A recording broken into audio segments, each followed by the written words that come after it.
I've watched a lot of What I Eat in a Day videos, mainly for meal inspiration, to learn more about food, or simply for entertainment. I also see a lot of comments, many positive, but some more critical.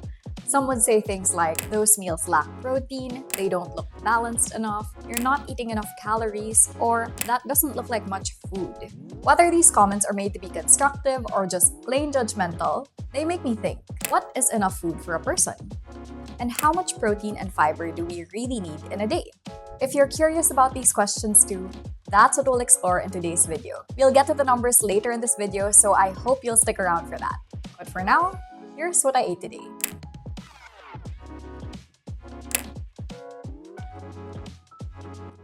I'll be honest, I'm just not a hungry person in the morning, so I used to skip breakfast altogether.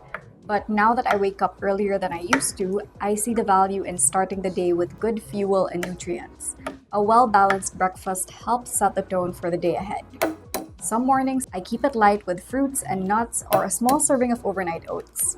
But today, I wanted to increase my protein intake, so I went with eggs. Eggs and cottage cheese are excellent protein sources and pair really well together. I also really like shiitake mushrooms. Aside from their savory, earthy flavor, they add prebiotics and B vitamins to the meal.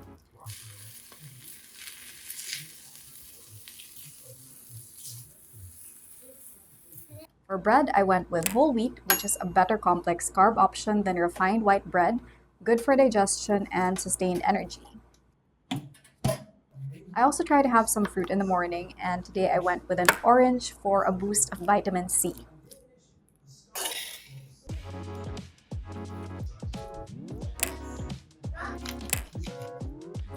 And here's my simple breakfast with a few ingredients and a good balance of nutrients. I'm also having my super easy wellness drink, a scoop of collagen powder, green tea for mild caffeine, and a lemon slice for flavor. I do like having matcha once in a while, but if I want something that takes much quicker to put together, this will do the trick. So I take collagen powder. I'm not saying that everyone should. I like it because it adds a subtle protein boost. One scoop of the brand that I use has around 9 grams of protein, and it supports hair, skin, and nail health. As long as it's used as a supplement and not a meal replacement, it can be a good addition to your routine should you choose to include it.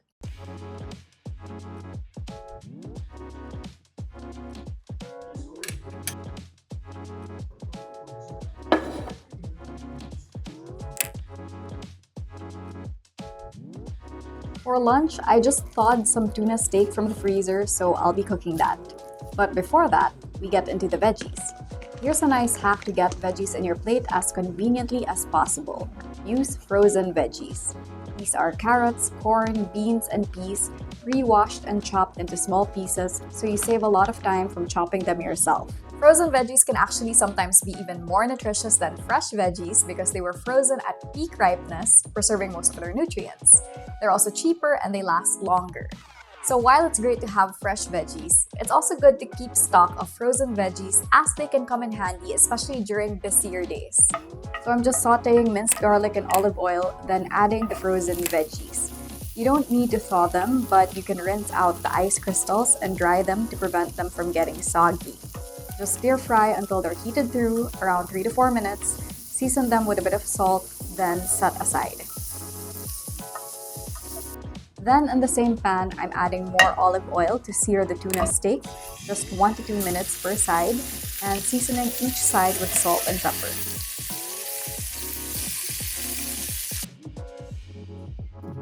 This is leftover rice that my husband cooked yesterday with tomatoes, so I'm just adding that in. The tuna steak is already flavorful as it is, but it could taste even better with a simple sauce.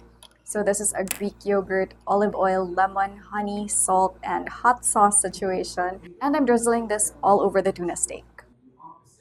And finally, topping everything off with some everything but the bagel seasoning.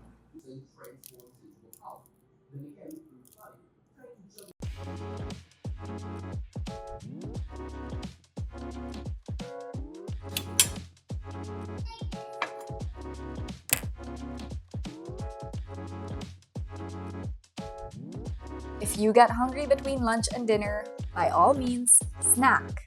Snacks are a good opportunity to add nutrients to our diet and contribute to our overall calorie, protein, and fiber intake. It also supplies us with energy for the rest of the day. We just need to be more mindful about the kind of snack we choose. So for this snack, we're doing a very simple yogurt bowl. Greek yogurt is our protein source. It's best to choose an authentic one with milk and live active cultures as the main ingredients. Since it has a naturally sour taste, I'm sweetening it with just a touch of honey.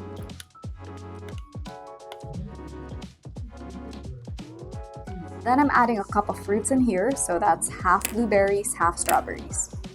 A lot of people talk about hitting their protein goals, but we should also be talking about fiber. Studies show that a lot of people are deficient in fiber, and that's because they're not getting enough fruits, veggies, and whole grains in their meals. If you want a tip to boost your daily fiber intake, what I try to do is have some fruit for breakfast and snack time, and a big serving of veggies for lunch and dinner, of course with the usual protein, carbs, and fat. Doing this can naturally up your fiber intake every day without really thinking about it so much. It's also a good idea to keep a variety of seeds in your pantry. They're a convenient way to add extra fiber and healthy fats to your meals. Here I'm adding pumpkin seeds, also for texture and crunch. And I absolutely love peanut butter. It's one of those things I put on almost everything. It also adds healthy fats and complements everything in this yogurt bowl.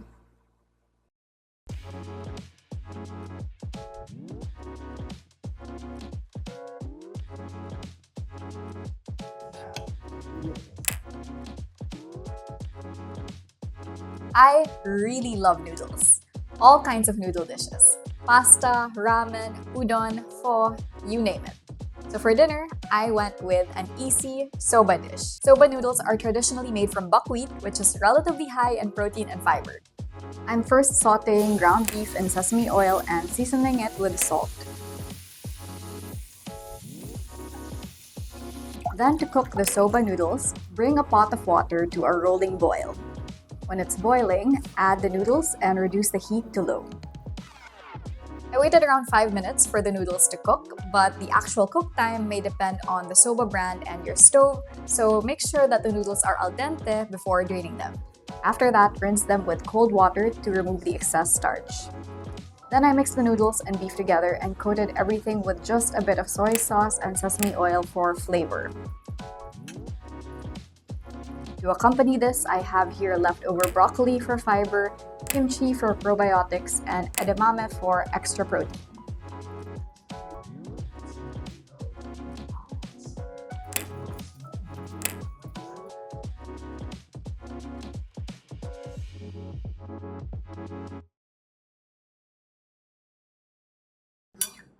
It's hard to predict what will happen to us if mostly event-based. Stars are really far away from each other. Dessert is one of these chocolate clusters prepped earlier this week. It was as easy as melting dark chocolate and mixing it with 1 ingredient peanut butter and roasted peanuts, scooping them into clusters, and refrigerating them until they set. It's a really nice, sweet treat to cap off the day.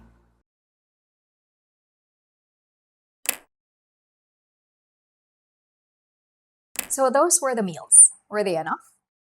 The goal is to maintain my weight, so the target calorie intake is between 1,800 to 2,100. I'm moderately active and exercise 4 to 5 times a week, so my protein goal is somewhere around 0.9 grams of protein per pound of body weight.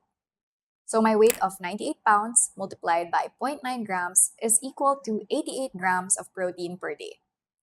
And for fiber, the recommended intake by the World Health Organization is 25 grams for women and 38 grams for men per day. And here is a breakdown of my meals according to my good friend, ChatGPT. Based on these rough estimates, I ate a cumulative total of 1,897 calories, 122 grams of protein, and 25 grams of fiber today, hitting the targets I shared earlier. Now, this video is not to encourage you guys to obsess over your calories or macros because I personally don't count or track these myself.